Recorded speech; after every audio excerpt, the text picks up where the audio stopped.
La radio est une imagination. La vôtre. Bienvenue sur iRadio. jaa ngeen jëf yéen auditeurs u iRadio ak téléspectateurs yu ITV di leen wax dal leen jàmm seen biir émission di pencum ndaw ñi comme nañu koy defee àllarba bu nekk dañ ciy waxtaanee loo xam ne rek dafa soxal ndaw ñi nekk fii si biir Sénégal àllarba bu nekk nag na ma si ànd ak sama naataango di Seydina Aba Gueye Seydina Aba maa ngi lay nuyu. maa ngi lay fay mi ngi Maram Ndiaye. alors tey ji nag dañuy fas yéene waxtaanee loo xam ni ëlëm na lool waa Sénégal muy tout tànk yi nga xam ni dañuy nekk si mbedd mi di yelwaan nguurug Sénégal jëloon na ay dogal ay yoon ngir jëlee leen fii waaye ba tey jii ñi ngi ni gàññ fees dell si mbedd mi bu mujj nag njiitu réew yi Macky Sall moom moo ko waxoon bu yàggul dara ba ñuy lancé li nga xam ne rek moom moo di dialogue national bi ginnaaw ba nga xamee ne ay kilifa diine wax nañ sa jotaay ba ni lu ñu bëgg mooy xale yi jóge si tali bi su la joxe woon it dogal si saa si wax jëwriñam bu yor wàllu biir réew mi di Aly Ngouille Ndiaye di ko wax ne rek fii ak korité bi suñ si noppee ñu daal di si génne ñi nga xam ñoom ñoo di tout tànk yi waaye boobu ba tey ji gisuñu ci benn avancé tax rek ba tey ji ñu daal di samp laaj bi di si dalal ki nga xam ne rek moom moo di Sophie Gueye moom moo jiite kuréel gi ñu dutee les racines de l'espoir Sophie ñu ngi lay nuyu di la wax dalal jàmm si biir pencum ndaw ñi. ñu ngi leen di fay di leen sant d'abord pour invitation bi di nuyu mbokk auditeurs yi rajo yëpp di nuyu groupe E-Média bi yëpp di leen remercier encore ci invitation bi. alors Sophie Gueye laaj bu njëkk bi nga xam ni moom lañ lay laaj laataa ñuy dalal ki nga xam ne moom moo di Mamadou Kébé mooy gis nañ ni xale yi ba tey ñu ngi fees si mbedd mi yow heure boo xëyee gis yooyu la tout tànk pour fàttali également da nga yor kuréel goo xam ni xale yooyu yow da ngay xeex pour ñu jëlee leen fa pour nga leen am na sax kër goo taxawal dinañ ko yaatal ci biir waxtaan bi soo xëyee di gis xale yi si mbedd mi ban gis-gis nga si am wala boog ban yëg-yëg. waaw naqar personnel après naqar collectif naqar personnel parce que tey en tant que jigéen nga xam ne war a mën a am doom ëllëg am ay frère am ay doomu aadama yoo xam ne ñi ngi yow sama kër nekk ay tout temps su ma génnee ci biti gis ñi nga xamante ni wax dëgg fa yàlla àdduna daf leen a wan ginnaaw noonu laa koy woowee ba mu tax ne toute leur journée maanaam suba ba ngoon ci mbedd bi la ñuy yendu di yalwaan abandonné nag ñu abandonné leen ci seen sort parce que man loolu laay woowee loolu ñu nekk ay xale naqar rek laa ci amee naqar collectif parce que xam naa ne ndaw boo xamante ni dëkk boo xamante ni ndaw yëpp ñu ngi ci biti di yalwaan tristesse la pour wax ne dëkk boobu dans quelques années ban genre dëkk lay doon. alors ban xeetu dëkk la moo ne de gis nañ yoon nguurug Sénégal di fëgg ci table bi naan bëggatuñ gis xale yi ci mbedd mi est-ce que amul benn contradiction tuuti ak volonté politique bi nga xam ne moom la ñuy wane ak jëf gi sur le terrain. waa d'abord xam nga nit bu amee initiative danga ko ci jaajëfal d'abord donc dañ leen di jaajëfal ci initiative bi ñu am ñoom ñi nga xamante ni tegguñu seen bopp fa ñu ne yàlla moo leen fa teg. te bu la yàlla tegee fenn nga am yenn doole yi da ngay def li nga xamante ni moom mooy sa waru teg nañu fi nag dox nañu ay jéego pour éradiquer ko maanaam jëlee ko fi mais ñun ñi nga xamante ni ñi ngi nekk sur le terrain on a l'impression que chaque jour xale yi dañuy gën a yokk lan moo tax xëy na ñoom ñoo ciy mën a répondre mais ñun lenn rek la ñu mën a wax mooy ni am na doole joo xam ne boo ko amee def li nga war a def du waxuñu ne dina fi jeex de mais wóor nañu ne dina wàññeeku. beneen laaj bi mooy gis nañ 2005 la loi bi génn interdire li nga xam ne mooy xale yi nekk ci mbedd bi def ay daan yoo xam ne xaw na dis ndax ñaari atu kaso ba juróomi at mën nañ ci fekk ñu koy def. ak ay amende yu ciy tegu 2010 ci Ablaye Wade ñu njëkk a wax ne dañ leen di génn ci mbedd bi 2016 ci Korité bi président Macky Sall bi nga xam ne moo fi nekk jamono ji wax ko ne jël na ci ay mesures yoo xam ne yu ferme lay nekk comme ni ko mi ngi waxee dialogue national bi nga xam ni moom moo fa teewaloon groupe E-Média kilifa diine yi ñëpp jàppoon ni ñoom ñoo doon blocage bi ñoom ci seen bopp yëkkati seen kaddu ba président Macky Sall ne Aly Ngouille Ndiaye ginnaaw feetu Korité bi na ci jug bañ yaakaar gën a jib mais yaakaar yooyu day tegloo waaye daanaka ni yaakaar yi di amee doole désespoir bi après noonu lay amee doole parce que liñ ciy xaar duñ ko gis. akay dëgg xam nga dëkk bu nekk dafa am ay priorité man bu ñu ne dañuy teg dara ba pare gisuñu ci résultat bu ñu ne gisuñu ci mooy ñun donte ñoom ñooy suñuy kilifa ndax mu ñoom la fi yàlla teg ñun ñooy apprécier ñun ñooy population bi ñooy xool ndax xale yi wàññeeku nañu xool ndax condition vie wu xale yi amélioré wu na ñun li nga xamante ni moom la ñu seetlu mooy le problème des enfants de la rue nekkul priorité ci dëkk bi buñ ne bu nekkoon priorité dinañ ko gis li fi priorité gis nañ ko gis ngeen tabaxu pôle Diamniadio bi ni mu gaawee bâtiment yi ni mu yeneen priorité yi affaire infrastructure yu bees yi fi am yépp loolu mooy priorité alors que pour man ndaw mooy priorité wu dëkk lii nga xam ne li tax projet yooyu noonu yépp yéex mooy amul ñuy fëgg ci table bi dëgg-dëgg pour xam loo leen ne lii nii priorité la parce que boo leen seetloo li nga xam ne ñu ngi koy gis ci mbedd bi kuy dugg si loolu ngay njëkk seetlu ci Sénégal yéen ñi voyagé war ngeen ci xam dara kuy génn it moom ngay yóbbaale mooy ne c'est un pays boo xamante ni mendicité bi daf fi bëri lool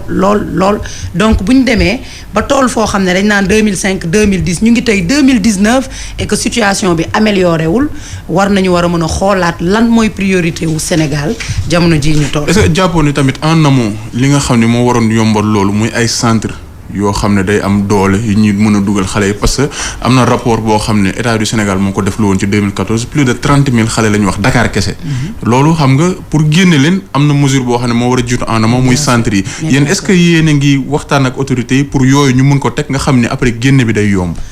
waaw je ne dirais pas que waxtaan ak autorités yi parce que jotuñu waxtaan ak benn autorité concernant mendicité des enfants mais xam nañ ne it buñ ñu ci woowee mbaa ñu laaj ñu ci suñu xalaat dinañ ko joxe ndax ñun li ñu ñor rek mooy que Sénégal mën a avancer et que xale yi nekk dans de bonnes conditions. Concernant les centres mooy dëgg parce que c'est comme ñi nga xam ne seen dëkk diine bi fooru fa dëgg ñoo am li ñuy woowee ay centre d'accueil pour rek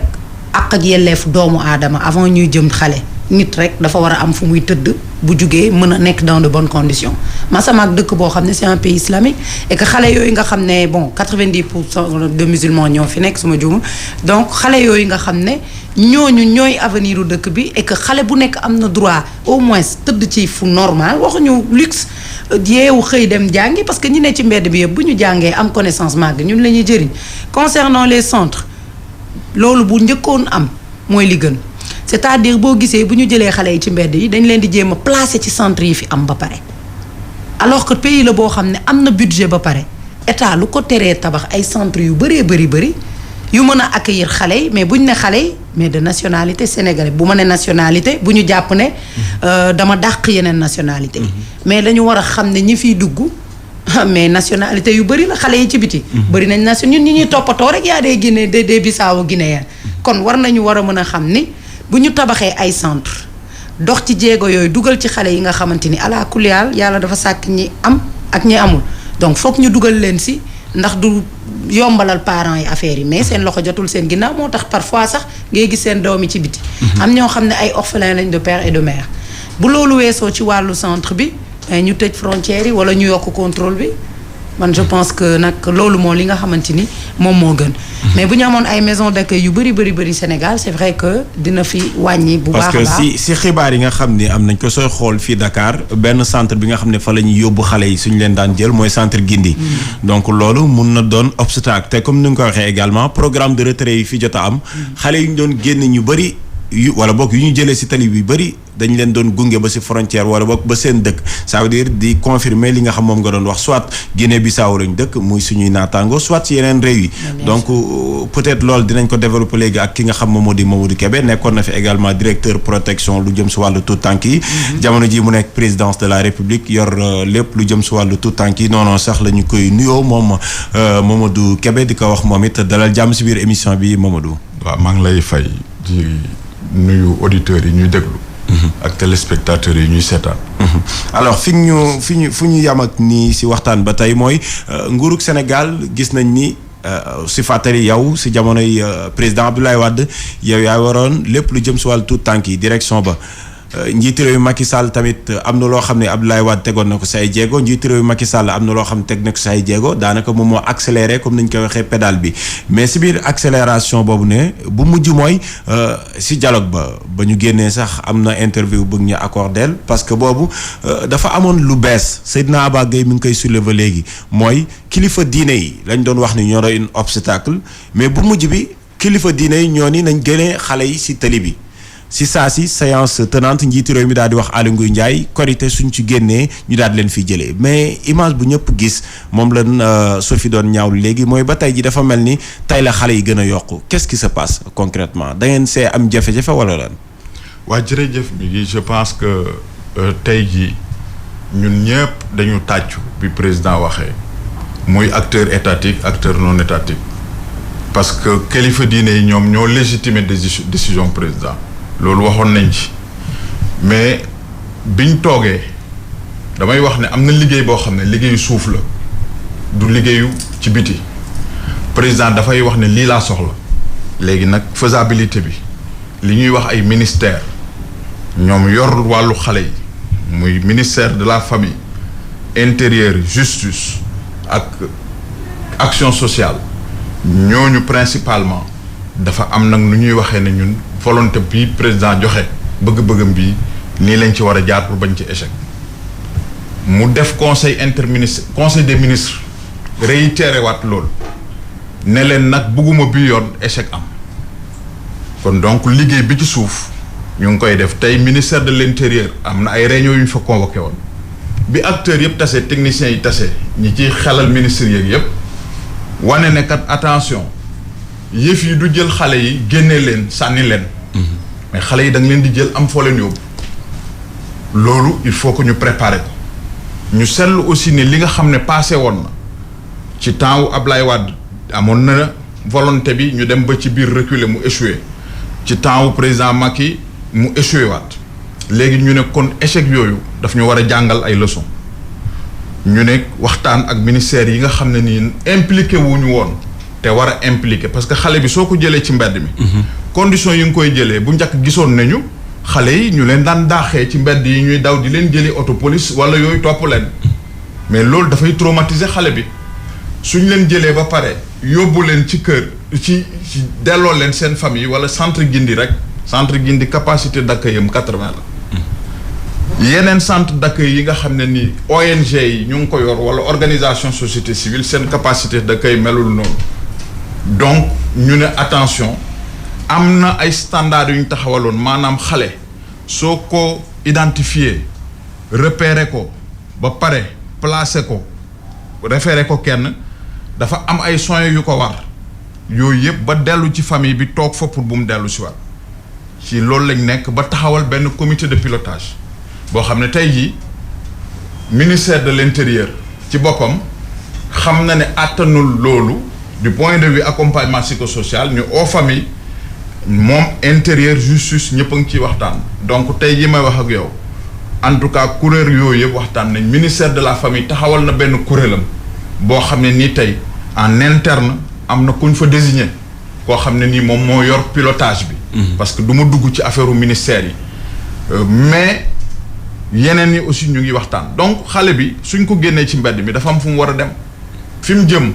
dafa am lu ko manqué woon ba mu nekk ci mbedd mi manquement boobu dañ ko war a régler. donc loolu moo tax processus bi yéex. mais xam nga par exemple tey jii ak li nga xam ne moom ngay wax daanaka bëriwul li nga xam ni lu yees la si bëtu askan wi. Sophie doon na ko souligner sànq. est-ce que tey jii nekkul ni moom ngay confirmer quand su demee banaan wàllum xale. du priorité si même réew suñu waxee ne parce que ba ngay lim léegi après da nga mujjee sukkandiku si yeneen société civile bi ak organisation bi parce que benn centre d'accueil moo fi am muy centre Gindi est-ce que loolu du confirmer les propos de Sophie mu doon wax ni wàllu tout tànk nekkul priorité parce que joxe na sax exemple ni Diamniadio ba mu bëggee mu taxaw si ab diir taxawal nañ ko. enfin wàllu tout tànk du priorité man mënuma ko nangu dans la mesure où à chaque fois Sénégal dinañ am en tout cas une structure boo xam ne gouvernement bu ñu taxawal dinañ occupé wu ci xale yi loolu déjà benn la ñaareel bi mooy la stratégie nationale de protection de l'enfant politique nationale bi nga xam ne ni mosula am Sénégal am na ñun ñoo ko tabaxoon ba 2012 biñ pare 2013 ñu validé ko kon donc loolu pour am na li ñuy wax ay services ñu leen di renforcer tey boo jëlee même ci réorganisation interne c'est-à-dire que buñ ne du priorité parce que boo jëlee tey ñun ñëpp dañu d'accord ne li nga xam ne joxe nañ ko ci wàllu koppar jëmale ko ci wàllu xale ci wàllu protection parce que nit ñi dañuy confondre petite enfance protection de l'enfant éducation et cetera mais boo jëlee protection li aar xale bi ci ay lu koy maltraité loolu li ci état def ci koppar des na. ça il faut ñu reconnaître ne des na. maintenant combat boobu ñun ñëpp ko war a porter. kon donc suñ ne état bi amul priorité deful ko priorité ci wàllu volonté ak bëgg-bëggam priorité la wàllu koppar man nangu naa ne des na mais ñiy wax loolu parce que bi may wax société civile waxuma ne ñoom ñoo ko jël en charge parce que ñoom aussi il faut ñu leen di interpeller c'est le militant qui parle le militant des droits de l'enfant mooy tey da ngay gis ku ci nekk sa coop taxawal association taxawal kële taxaw pour capter des fonds c'est-à-dire que mais fonds yooyu amuñu benn genre mutualisation de l'action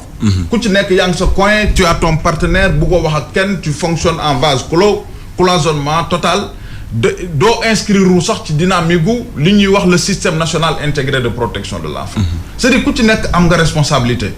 état dafa am responsabilité parce que xale li may wax le modèle écologique cercle boobu dafa am xale au milieu mais dafa am premier niveau de responsabilité mooy les parents ñoo gën a jege xale bi ñoo ko jur communauté bi ñëw famille bi état bi ñëw chapeauter lépp mais ci communauté bi fa ngay fekk nag organisation société civile avant oui Aba d'abord non man kay fi ma ko bëggoon relancer mooy responsabilité état parce que sànq ñu ngi koy wax 2014 on parlait d'environ un peu plus de 30 000 enfants talibés dans la rue responsabilité état en premier est-ce que du en amont mu defar ay centres yoo xam ne parce que wax nga ko léegi centre Guindi 80 la 80 peut-être 30 000 yi boo ci génnee yeneen nationalité yi bu néew ba néew dina des 10 000 yoo xam ne ay enfants sénégalais lañ. bu ñu maximiser étrangers yi dina des 10 000 yoo xam ne ay sénégalais lañ centre Guindi 80 places la est-ce que jotul état du Sénégal defar ay centre d'accueil yoo xam ne au-delà des enfants sax dina mën a jël en charge yenn nit yi parce que tamit loolu problème la ci dëkk bi. waa ci statistiques yi. nañ ci di def ndànk dans la mesure où waxuñu la ne. bu ñu xaymaa ñi nekk ci mbedd mi yëpp am na ñoo xam ne dañuy ñëw yàlwaan journée bi dem am na ñoo xam ne dañ fay fanaan am na ñoo xam ne jógewuñu ci daara moo tax buñ di accuser rek wala ñu wax ne ñii fii lañ c'est-à-dire que étude bi dafa génnee xale yi nga xam ne nii ñu ngi jógee koo ci daara di yàlwaan yi am na ñoo xam ne nii dañ fay toog ci mbedd mi du toute la journée du yoon parce que mënoo jël xale 6 heures du matin ba 20 heures mu kañ lay jàng kooku d'accord uñu ci mais approche bi nga xam ne nii aussi tey ñu ngi koy wax tey man dem naa plusieurs fois Italie xam nga ñoom dañ ne société capitaliste la ñu amuñu famille c'est que dañu am individualité ñoom benn nit lañ gëm nit yi mais foofu dem nañ ba découvrir fi mu nekk ni ne centre d'accueil presque amul njëriñ mais famille d'accueil la ñuy wax kon ñun loolu nekk buñ di toppatoo tubaab yi rek di leen toppandoor parce que centre d'accueil yi am nañu ci réewu tubaab yi que ñun dañ ko war a am kut mais suñ famille d'accueil ñoo gën a fort centre d'accueil. Comment organiser les familles. baal ma de dagguma la mais pour préciser par exemple. centre d'accueil waxuñu xale bi dëkk fa. mais boo retiré xale. doo ñëw rek automatiquement nga yóbbu ko ci maison d'accueil. dina jaar foo xam ne fa lay transiter. moom la ñuy jàppee centre d'accueil bi. juste pour contextualiser quoi. nga comprendre fi ma poser question bi loolu laay bëgg a wax. parce que boo génnee 1000 xale ci mbedd bi. 1000 yëpp mënuñu dem directement famille d'accueil foog ñu jaar centre d'accueil te loolu moo fi manqué. waaw c'est-à-dire que centre d'accueil yu ñu mën a tabax ba muy accueillir xale yépp en même temps amul c'est-à-dire que dafa am standard maanaam li nga xam ne dañ ko tabax tuddee ko les standards minimaux de prise en charge des enfants buñ la ne xale bi signalé nañ ko c'est que tout le monde est dedans approche communautaire boobu foog ñu am ko ba ci chef de quartier bi délégué de quartier këram dañuy former délégué de quartier bi tey boo demee Guédiawaye ak Kolda Pikine dañuy former délégué de quartier ba nga xam ne moom këram tey buñ ko signalé xale bu mënta dem ci benn centre mu jaar ci këram ñu téye ko fa de façon provisoire li ñuy wax aussi les ordonnances de garde provisoire yooyu justice moo koy délivrer et cetera c'est-à-dire que donc tey buñ ne mukk rek forcément il nous faut des centres d'accueil ça alternative dafa am ce qu'on appelle la prise en charge alternative des enfants su fekkente ni centre doyul su fekkente ni y a des difficultés mais famille yi nga xam ne ñu ngi fii te ñun suñu société dafa am loo xam ne dañ ko yàgg gëm moo di que ne solidarité nekk mbooloo communauté dañ ko gëm mais nañ utiliser balaa may bàyyi mi ngi di relancer certainement exemple bi nga joxe sànq en citant l'Occident moom lay ñëwaat parce que am na cas yoo xam ne day dem ba nekk cas d'exception fa lañ toll xam nga cas particulier day am parce que par exemple immigration bu njëkk ba peut-être li nga doon wax daan na am solidarité immigré di ñëw ñu leen di dalal. moo tax amul woon ampleur boobu mais léegi ampleur bi mu am par exemple ay milliers la famille d'accueil doyatul solidarité boobu ngay wax doyatul moo tax foog ñu am fu ñu leen def. loolu sax mooy indi problème bu benn bateau recueillir pays européens yi di xool fu mu jëm parce que solidarité bi ngay wax système boobu moo fonctionné tul parce que cas d'exception moo taxaw. ñun tamit xale yi ñu am ci mbedd mi yëpp est-ce que solidarité boobu mën na fonctionner parce que expliqué nga lu bëri yoo xam ne yéen a ngi koy def mais daanaka li nga expliqué yëpp ay ministère la ay lu ñuy def pour fonctionnement mais de manière pratique lu ñuy teg parce que solidarité bi nga wax moom. fi ñu toll nii cas d'exception lañ nekkatuñu ci cas boo xam ne ñaari xale ñett la mun nañ ko yóbbu kër chef de quartier nangam sangam mais ñu ngi ci cas d'exception parce que nombre dafa élevé. mais non mënuma nangu ne li ma wax fii ci pour fonctionnement ministère yi la. parce que opération yi day am donc yéen dafa am yoo xam ne nii peut-être mun na bañ a génn mais tey cas yu mel noonu su amee ministère bi am na ay structure yu opérationnel muy ministère de la parce que am nga les centres AEMO centre de sauvegarde action éducative et cetera donc justice am na ay centres yoo xam ne ñu ngi fi xam nga dañuy wax sax mais état bi. du justice rek du centre gi rek moo fi nekk ah.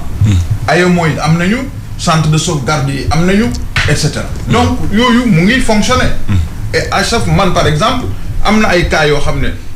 man sama bopp réglé naa ko avec l'AEMO ñu jël leen en charge. mais dañ leen jël lu ñuy tuddee ay centre de premier accueil ak yooyu. yóbbu leen waxuma ne centre yi. bu mu am baaxul. mais dama ne à chaque fois bu difficulté amee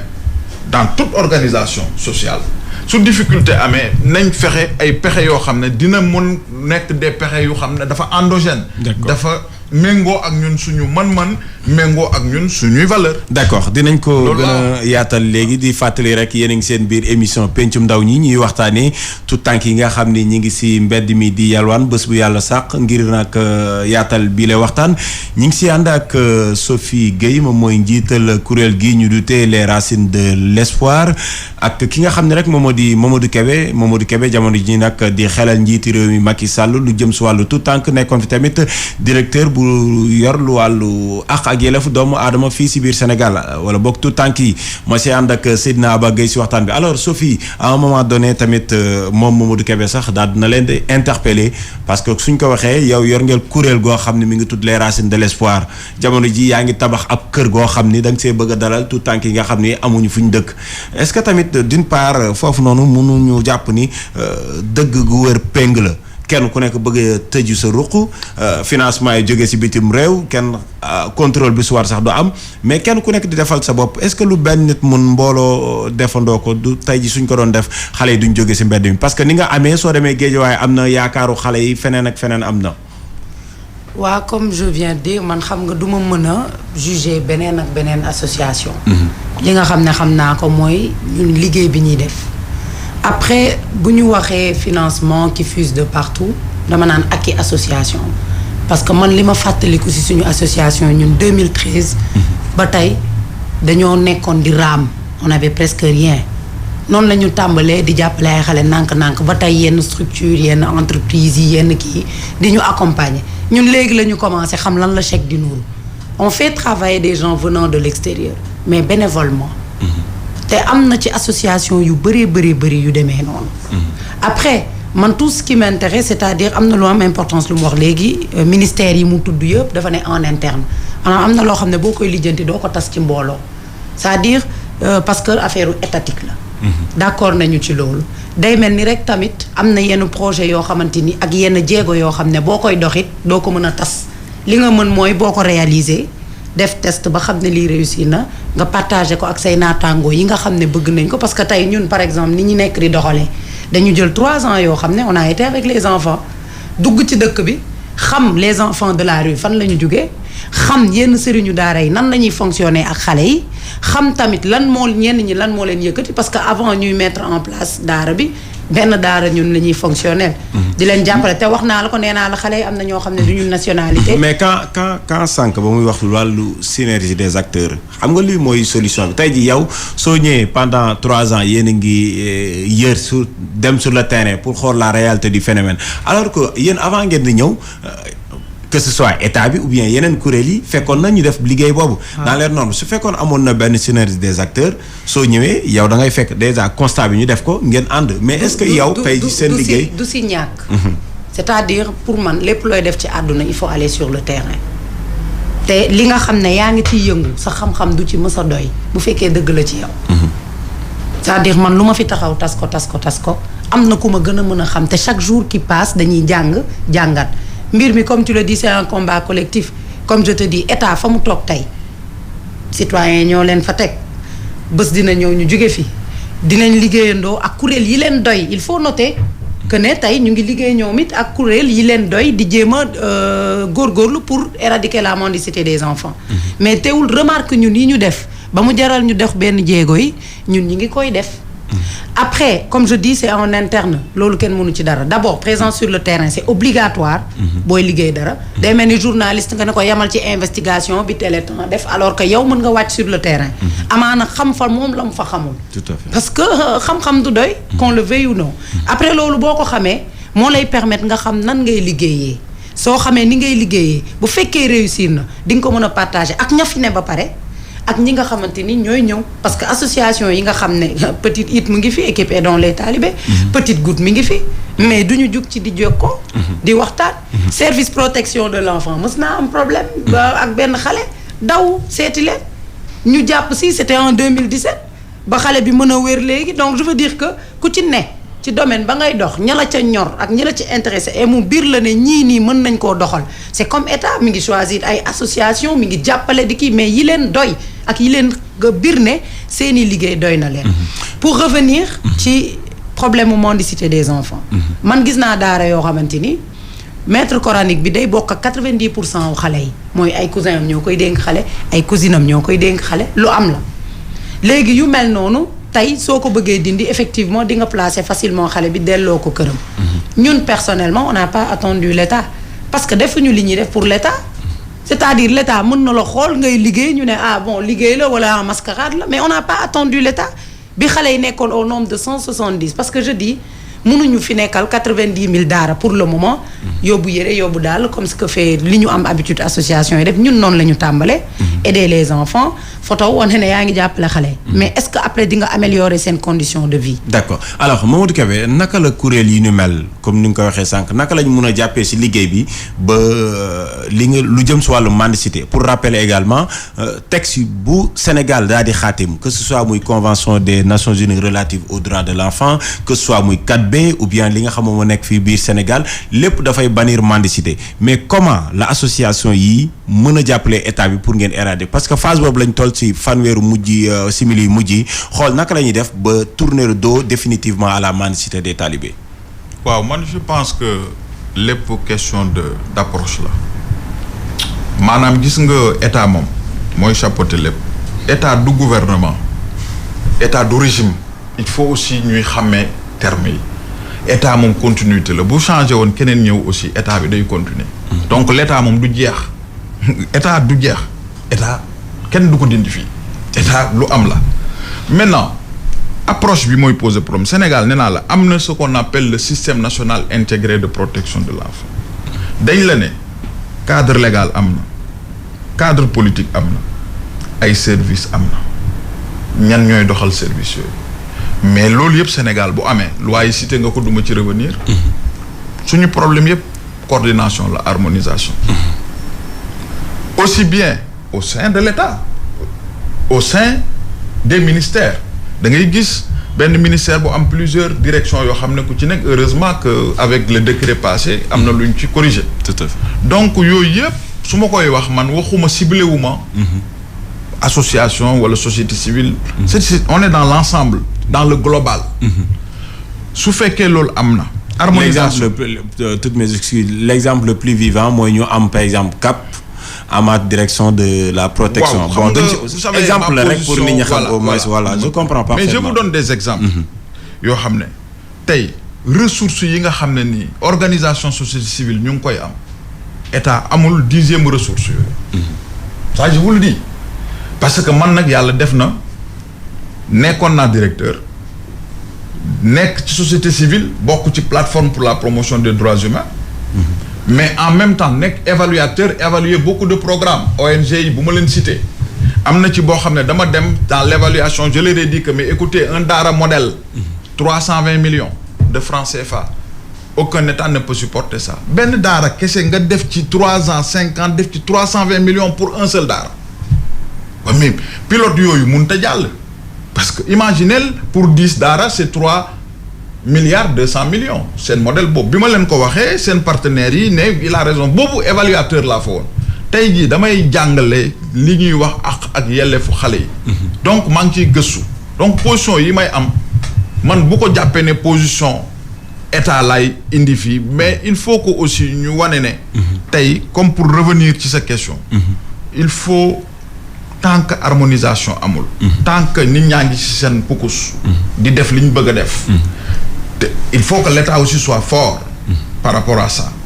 ñu wan nit ñi ne leen lii mooy norme yi fi nekk nañ ci aw ñun ñëpp système baa ngi nii tey état dafa taxaw lu ñuy wax les comités départementaux de protection de l'enfant moom association Racines du Cœur de l'espoir les racines de l'espoir département bi ngay intervenir am na comité départemental de protection de l'enfant donc lépp suñ ko doon waxtaanee foofu te préfet bi moo koy jiite on est plus proche de la communauté c'est état bul gis direction bi parce que dafa am ay services déconcentrés yoo xam ne ñoom ñooy nekk sur le terrain c'est normal CDPE yooyu noonu ku ci nekk boo ñëwoon présenter ton programme annuel wala ton projet nga ne lii laa bëgg a def avec tes partenaires ñu ànd ci ensemble ça règle le problème d'accord mais da ngay gis li tax ma ne la harmonisation moo tax parce que solution nga wax tey man X ak Y dañuy nekk X ñëw intervenir ci zone bi Y jaaraat fa intervenir amul sens parce que un programme ou un projet c'est l'efficience c'est l'efficacité c'est-à-dire que ça c'est des critères d'évaluation d'un programme efficience efficacité mais li ma la wax tant que amul mënuñu am résultat mais aussi il faut aussi ñu xam ne dafa am ay pesanteurs socio-culturels yoo xam ne ñun ñoo ko ragal damay wax souvent ne président de la République dañ ko légitimer woon ci décision bi mu jël religieux yi jox mais su fekkee tey loolu am na organisation yëpp waroon na jub organiser par exemple une marche protester ou bien mettre la pression sur les autorités nationales ne leen attention ñun na fi xale yi jógee ci mbedd mi marche boo xam ne boo amee 100 000 personnes tey que ça soit acteurs politiques société civile ñëpp ànd ci loolu société sénégalaise aussi dafa complice quelque part doyen Mao daf koy wax souvent il faut yéen société civile ngeen nangu organiser wu mettre la pression sur l'État du mettre pression mais may ko fit parce que volonté politique dafa am mais li nga xam ne mooy tax nit ki dem jusqu'au bout parce que tout état ou tout régime tout gouvernement du nangoo jël décision impopulaire maintenant soo waxee defee ne lii ne coow li bëri ñi contre gën a bëri mais da ngay reculer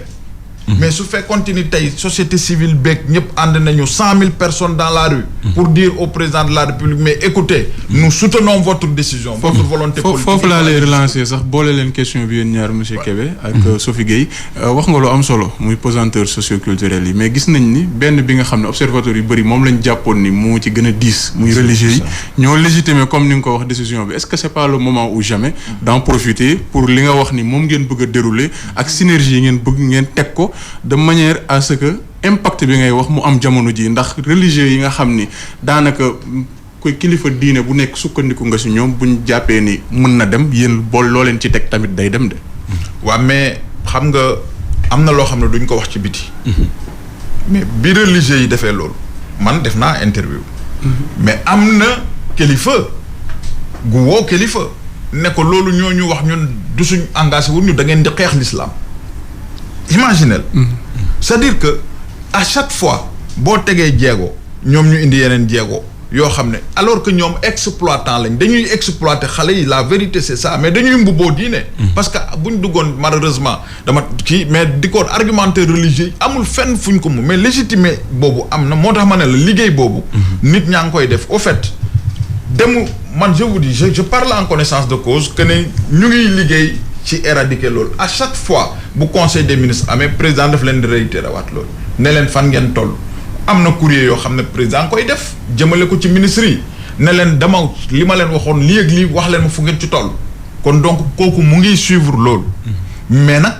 doo jël xale yi génne leen yóbbu leen ñu dellu si waat ci mbedd mi gën a bëri amul sens. c'est-à-dire que ci liggéey boobu lañ nekk. Sophie yow loolu loo ci xalaat. observateurs yi doon wax ni pesanteur bi ci chef religieux lay jógee. waaw en fait loo gis état boo gis gouvernement boo gis lépp dafa laaj organisation c'est-à-dire jéego yi rafet na. doxalin bi rafet na mais day mel ni ku ci nekk tey rôle am bu moom laa doon wax sànq bu ko defee comme ni mu waree y a pas de souci y a un problème de communication. su ma nee y a un problème de communication c'est parce que boo xoolee les faux marabouts bu nit ñi jugee ne éradiquer rek dañuy ñëw jaxasoog les vrais. bu ko defee ne gars yi dañuy xeex l'islam bu ko defee les vrais islam rek la ñuy dégg parce que ku nekk ak li la ñor. léegi dans la manière de communiquer avec la population sénégalaise là je parle côté étatique il faut choisir une personne boo xam ne day leeralal askan bi leeralal les vrais. que ne lii nii nit ñi di teg ak di ko dox c'est pas pour jële fi ay daara parce que bu ñu demee ba ne daara moderne mooy ne daara yi dinañ fi ne ña fa jot a nekk ñu doole leen ñi fi nekkul ñu tabax ko kon yaakaar naa ne y a pas plus nu mu tudd programme bu gën a baax wàllu par exemple moderniser les daara dégg naa ko fi je me suis dit lii nii bu marché ça serait bien parce que am na ñu fi ne yor ay xale di leen jàngal te yàlla rek ñor leen dootul di exploiter léegi bu ñu ñëwee bu ñu bëggee nax nit ñi dañuy jël dénominateur commun bi nga xam ne ku ko tudd ñëpp taf seen nopp muy diine donc je disais que il faut tamit ñu bañ a lâcher communication bi wax ak nit ñi bu baax a baax que ni ça n'a rien à voir ak jële xale yi daara parce que jële xale ci mbedd ak jële xale ci daara du benn donc bu nit ki di la xeex pour def fausse route ci sa communication da nga koy indiwaat kon synergie bi monsieur Kébé di wax fa lay amee solo muy état bi ak société civile bi ak yéen ñi nga xam ni yéen a amoon volonté dès le départ di jug di jàppale par saaku ceeb wala genre yooyu ba jamono ji yow fi nga toll ak Racine de l'espoir ngeen toll fa ngeen booloo pour sensibilisation boobu ngeen mun ko def ci gox-goxaan yi comme ni ko monsieur Kébé waxee comme am na ay structures yu nekk ci département man personnellement concernant les enfants saa yu ma amee problème je me rapproche ci côté étatique yi nga xamante ni mën nañ ci jàpp dégg naa fi AEMO on a eu un enfant boo xam ne jëlee nañ ko ci mbedd bi mu fanaan sama kër 3-4 jours yoo xam ne ki dama fa dem ci centre boobu la jóge te centre boobu ñoo ma expliqué parcours xale bi wax ma fi may jaar parce que comme je dis nit matul c'est-à-dire amaana man sax maa ngi fonctionner noo xamante ni on ne sait jamais dans la vie il faut nga xam fan ak fan nga war a teg sa tànk léegi comme tu dis am na ñoo xamante ni soo demee dañuy ubbeeku il faut le noter wax la nga war a def am ñoo xamante ni ils sont pas ouverts xalaatuñu ko sax ci àdduna pour expliquer la fi ngay teg sa tànk. D'accord. Donc il faut une volonté collective avant de faire des actions je pense. D'accord dernière expression boobu nga utiliser sax si la ñuy desandi di fàttali auditeurs yi yéen a ngi seen biir émission pencum ndaw ñi muy volonté collective parce que sànq ñu ngi tudd état tudd nañ peut-être marabout yi parce que ñoom bañ leen di tudd sax mooy si biir dialogue ba famille Tall dañoo jóg ni jëlee leen ñu fi xale yi. keneen ak keneen def ko mais tey jii sa gis-gis laataa rek ñuy dugal ki nga xam ne moom moo di Abdourahmane Kende si modernisation daara boobu ñuy wax lan la mooy responsabilité ñeneen ñi des si askan wi maanaam au-delà de yéen ñi nga xam ne yéenay acteurs yi ak état bi la population lan ngeen leen xaar si ñoom. D'abord ñu dindi démission bi ñu nekk dañu dem ba affaire yi day mel ni safatu leen. C'est-à-dire un enfant talibé au Sénégal c'est quelque chose boo xam ne y a pas plus normal démission boobu ñu jéem a indiwaat suñu bopp ci li nga xamante ni mooy suñu askan te xam ne dafay yàq image u Sénégal et il faut que ñoom tamit ku ci nekk nga xam nooy def wax nañ fi chef de quartier je dirais mairie et je dirais la gendarmerie buñ ne chef de quartier mooy xale bu dugg ci koñ amul fa place am waru fa nekk waru fa yalwaan chef de quartier def rôle am remonté ko ci wàllu mairie gendarmerie bu taxawee ne fii dañ fi tere mendicité kenn du fi taxaw nit ku ñuul dafa ragal homme de tenue donc yooyu noonu yëpp liggéey la boo xamante ni ku ci nekk rek ci société bi boo defee li la war ñu nit ñu bàyyi boo gisee xale taalibe loo am jox ko yooyu noonu yëpp ku ci ne bu xamee luy sa rôle ak loo war a bàyyi je pense que kenn du fi waxati waxu enfant de la rue alors Mamadou lan lañ deful woon si phase yu njëkk ya phase bi ñuy waaj a dugg lan lañ war a def nga xam ni définitivement duñ fi toogaat naan dañoo lajj. benn élément de langage dafay indi rejet soo ne taalibe da ngay indi rejet boo xoolee man toujours xale yi ci mbedd mi laay wax. parce que xale yi ci mbedd mi yëpp duñ taalibe te taalibe yëpp aussi nekkuñu xale yi mbedd. donc soo ne taalibe rek indi nga rejet. seen yéen ñëpp laay wax acteurs yëpp. et li may wax ça c'est le militant qui parle. c'est-à-dire que am nañ ci expérience nag quand même. loolu il faut ñu bàyyi ko changer élément de langage wane ne xale yi ci mbedd mi la ñuy waxal su ko defee képp ku yóbbu xale ci mbedd mi mu doon taalibe u ñàkk doon taalibe yow tu es compris c'est-à-dire que loolu benn c'est-à-dire que élément de langage foog mu deñ beneen bi mooy approche yi c'est-à-dire que fii expérience wane na peut-être xaw ma fàttali fekkee nga ko ou fàttale ko nga ko mais dañ daan jox sax ay taxi ay sëriñ daala dafa indi effet retour maanaam nit ñi dégg ko ca fañ dëkk ne dañuy ku yóbbu daara taalibe ñu jox la taxi loolu am na fi programme boobu mais donc tey boo jëlee daara ñëw di leen jox ceeb diwlin et cetera mais ñun ne aussi dañ naan ok ñun aussi xaaral ñu def noonu ndax ñu jàppale ñu c'est-à-dire que loolu moo tax ma ne la il faut que approche yi ñu changer ko wane ne ñëwuñu pour def de l'assistanat assistanat bi na dëñ ñu ne on fait de la protection ñu assumer ko avec les critères les standards requis pour faire de la protection xale yi dañ leen di aar bi nag du ñëw rek jox leen ñu lekk ak naan boo ko defee ñu ngi yenn am na yeneen yu gën a métti donc approche boobu dafa war a dëñ c'est important beneen bi mooy société civile bi encore une fois man dama gëm ne mun nañ ñu dimbale c'est ma conviction c'est-à-dire que nañ àndandoo mobiliser wu sénégalais yëpp ne d'accorduñu ci lii na fi xale yi jógee président yow la ñuy interpeller xale yi nañ appliquer loi bi ñu génn ci mbedd mi parce que loi yi am na nañ joxe koppar yu doy xale yi génn ci mbedd mi ñu delloo leen ci seen famille. D'accord. C'est-à-dire que yooyu mooy wax ji yëpp loolu la ensuite ñu moytu di copier tubaab bi c'est important on nous dit dama encadré benn étudiant en master mu doon travailler sur les mécanismes communautaires de protection ma ne ko aujourd'hui les représentations de l'enfant ci suñu société ñun suñuy valeur traditionnelle xale bi moo gën a am valeur que xale yi tey lan moo ko indi capitalisme moo fi indi yalwaan wi exploitation la recherche du profit suñu aada amul woon ça n'a jamais existé boo jëlee tey nos comptes suñu léb yi par exemple nga gis kumba am ndey kumba amul ndey wala nga jël yeneen compte à chaque fois xale bi su nekkee ci situation difficile am na force buy ñëw dimbale ko mu génn ci loolu mooy imaginaire collectif nga xam ne ñun moom mooy suñu ngëm-ngëm mais maintenant nag ñun on vient nous dire que oui yéen seen société day maltraiter les enfants alors prenez le modèle européen machin non suñuy valeur nañ ci basé wu partir de ça li nga xam ne nag ñëpp a ko bokk ñu ànd ci. ça yooyu rek moo mën a régler le problème. D'accord. Si tu me permets le terme très rapidement après parce que rapidement le terme de centre d'accueil mooy modèle de langage bi mu doon wax. c'est-à-dire parfois tu dis un truc et c'est mal comme ça c'est-à-dire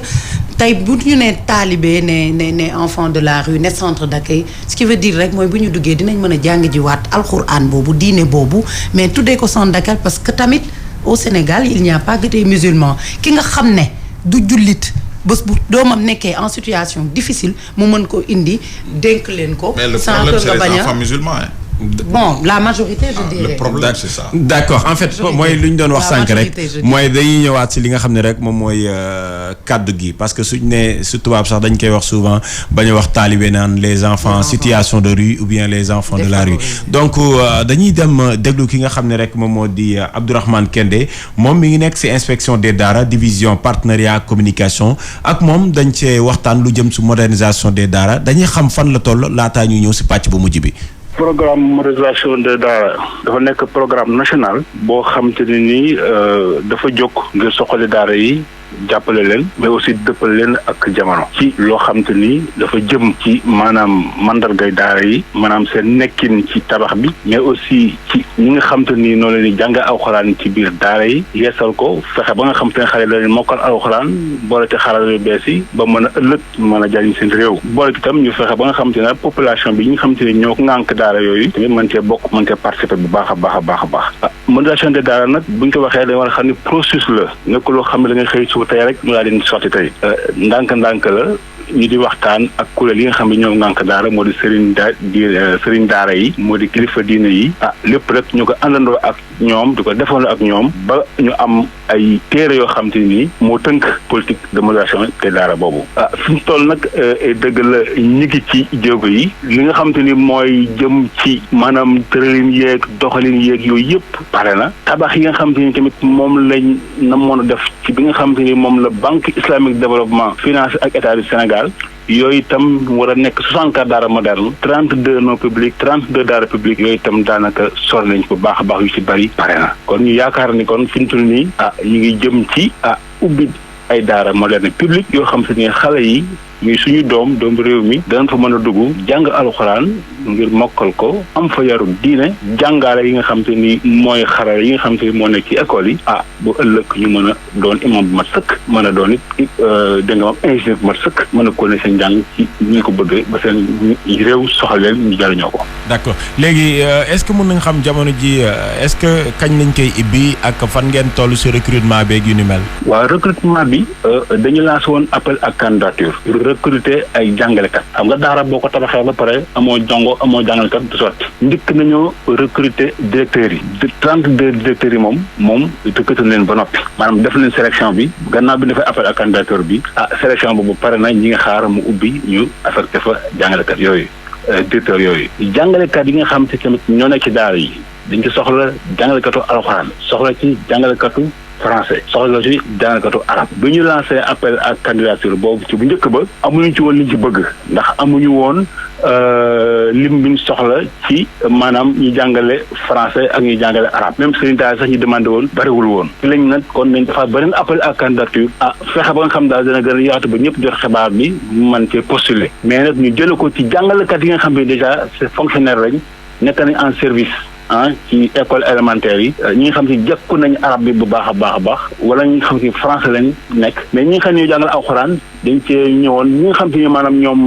jekku nañu arab bi jekku alxuraan bi te nekk fonctionnaire ñooñu ñu dugal lañ fi ñu jëm leen recruter ñu mën a doxal liggéey bi ci alxuraan bi ci biir daara moderne yooyu donc foofu lañ tolloon ci sélection bi fi ñu toll nii war nañu clôturer dossiers yi nga xam te moom lañ déposé woon ci inspection d'académie yi ñu di xaar nag sélection bi de façon définitive pour que daara yi ñu mën a affecté jàngalekat yooyu ci seen daara. Abdourahmane Kende ngeen doon teewlu noonu mu nekk inspecteur des daara division partenariat ak communication ngeen nekk seen émission pencum ndaw ñi en direct jamono ji ci 90.3 iRadio ngeen mën ko suivre après ci ITV canal 15 TNT ak ci YouTube bi mi ngi comme ni ko inspecteur bi waxee problème mu xale yi du lu simple. oui doon na li nga xam ni jafe-jafe la si même réew mais état bi comme nuñ ko gisee rek ak élément bi tàmbali nañoo teg yenn jéego yi parce que si. rentrée scolaire bi ñu dëgmal dinañ ibbi daara moderne yu njëkk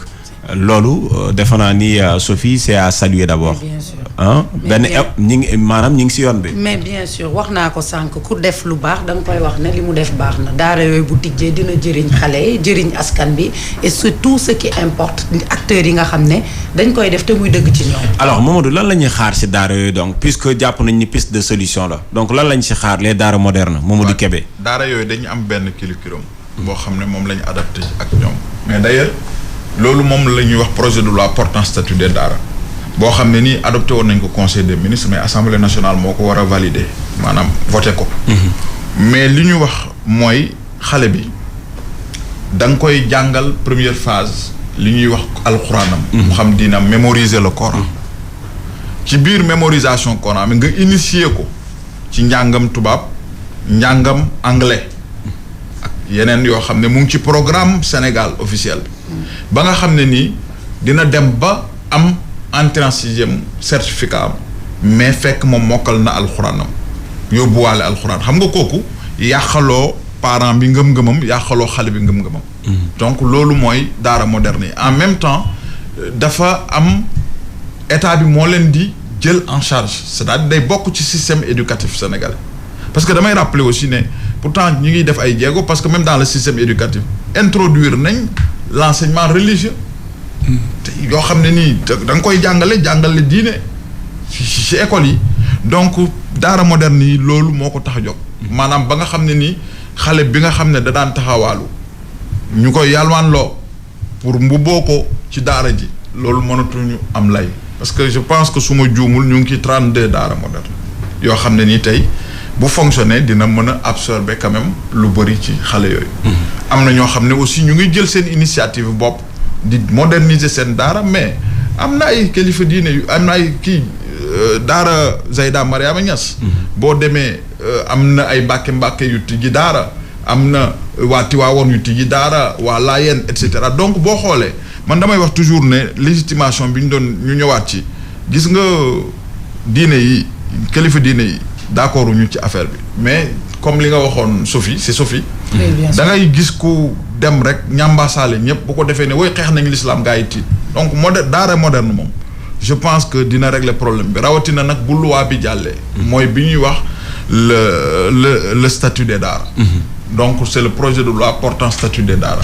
boobu moom mooy maintenant nag indi cadre boo xam ne ku fa jaarul nag ñu sanctionné. boobu normalement comme daara yi dafay tàmbali war nañ ko mën a voter balaa rentrée bi.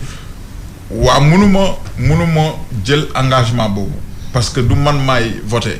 mais président moom au niveau conseil interministériel. validé nañ ko. maintenant assemblée nationale ñoom ñoo am seen timing. boo xam ne ni moo leen di permettre ñoom parce que ñoom ñoo yor le dernier mot. avant muy dellu siwaat donc loolu su ma ci waxee man. ne joxe ci date.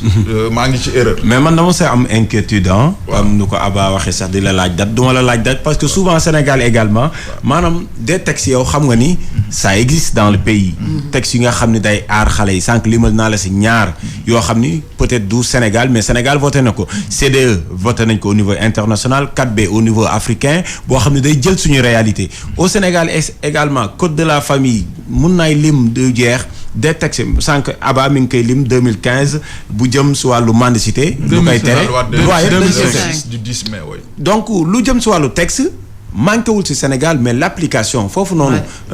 mesure d'application yi bon xam naa ne di nga si d'accord ak man dans la mesure où après d'avoir balaa ngaa nekk conseiller président de la République acteur nga donc sur ce plan-là peut-être yan jéego lañ ci war a def sànq maa ngi lay dégg ngay off the record ngay interpeller Sophie mais ban jéego lañ ci war a def pousser état bi ba ñu appliquer ko. def pression ci état bi rek man daal pour man buñ mayeti jàmm état bi ñun ñii buñ ñu may jàmm. bu ñu may jàmm président de la république na sénégalais yëpp wax ne ñun liñ soxla gis nga parti politique gis nga ni ñuy def non. bu ñu bëggee ñu def code électoral changer dindi parrainage et cetera. mais fu ne ñu ngi fay wax télé yeeg rajo yi ñëpp mais yéen aussi. jàppale leen nit ñi ci loolu c'est-à-dire que mu doon communication de masse aussi boo xam ne nii ñëpp ay wax rajo yi il crée ay plateau télé yi crée ay plateau. ñuy ñëw di wax nit ñi wane ne loi bi mu ngi fii nañ ko appliquer. suñu ko defee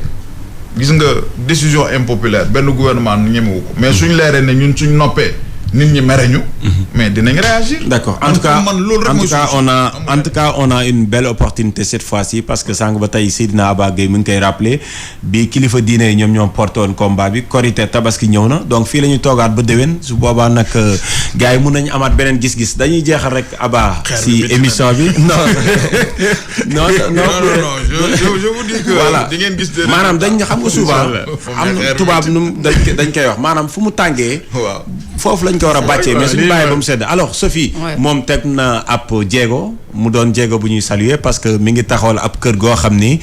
centre d'accueil lay doon parce que suñ fi dindee xale yi taalibe yi tamit am na xale yoo xam ne duñ fi dañ muy les enfants yi nga xam ni enfants de la rue lañ ba tey mandian wuñu mais ñi ngi si yenn yi di 15 wala si leneen centre yooyu dina ko jël alors fan ngeen toll ci liggéey bi. waaw ñu ngi ci kawam am na d'abord li ñuy woowee projet bi ñu war a réaliser am na tamit comme ni ñu ko waxee léegi dëkk bu nekk dafa am yoon bu muy doxee après war nga dem rapprocher wu de l'État pour jéem a xool nan ngay mën a nekkee ci système bi pour ñu reconnaître la comme centre mais ci wàllu tabax bi la ñu toll. te mi ngi avancer vraiment. Il y a 2 ans la ñu commencé pare nañu presque et voilà on est à 26 millions de dépenses dama koy wax man amuñu nëbb budget amul dara da ngay wax. et il reste les secondes œuvres raison pour laquelle voilà xam ngeen ñi ngi organiser nuit du social pour mën a terminer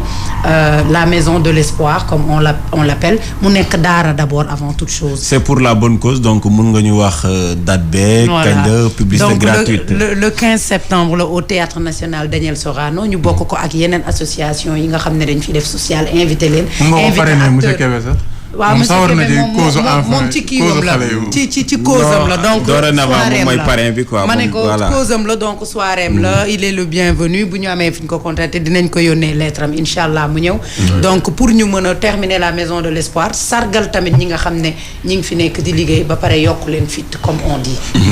monsieur Kébé yow la ñuy daanele ndax gis nañ ni au-delà de la casquette d'homme d'État da ngaa jël casquette militant défendre xale yi te loolu tax na ñu am yaakaar bu bëri ci li nga xam ne moo taxoon ñu tënk émission bi maanaam waxtaan pour gën a sensibiliser askan wi te am na yoo xam ne tam wax nga ko lu jëm ci quartier yi mu doon lu am solo loo xam ne bu ko nit ñi defee jàpp nañ ni dina am lu mu jur ndax bu ñu gisee ni par exemple chef de quartier bi mi ngi jàppale xale yi nekk ci mbedd bi ki topp ci moom mi ngi def noonu dinañ dem ba société bi mooy bañ loolu ndax koo xam ne comme ni ko Sophie waxee boo xëyee yaa ngi koy gis doo nangu di ko gis ci loo xam ne da koy lor ñu joxe la foofu kàddu gi pour ce mot de la fin ak li ngay dénk association yi nga xam ne bëgg nga ñu am synergie surtout. waaw mooy que ne nañ gën a jege communauté yi gis nga quartier yi ba ci village. am na lu ñuy wax comité villageois de protection de l'enfant quartier yi am na comité de quartier de protection de l'enfant communes yi am na comité communal de protection de l'enfant département yi am nañ comité départemental de protection lépp lu ñuy def rek dugg leen ci parce que comité yooyu ñi ko jiite du société civile nga fa ñëpp nga ca donc bu ngeen demee dugal ci seen programme d'activité yi dina am solo mais damay wax ONG yu mag yi aussi te dañ leen di tuddee organisation de la société civile ñi yëngatu ci xale du ma citer benn ONG ak partenaire système Nations Unies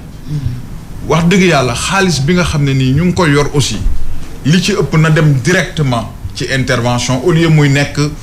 ci fonctionnement ay oto say gis nga tey bu ñu doon xayma man dama def ci ay xayma mais ñoom li ñuy da ngay xool benn ONG rek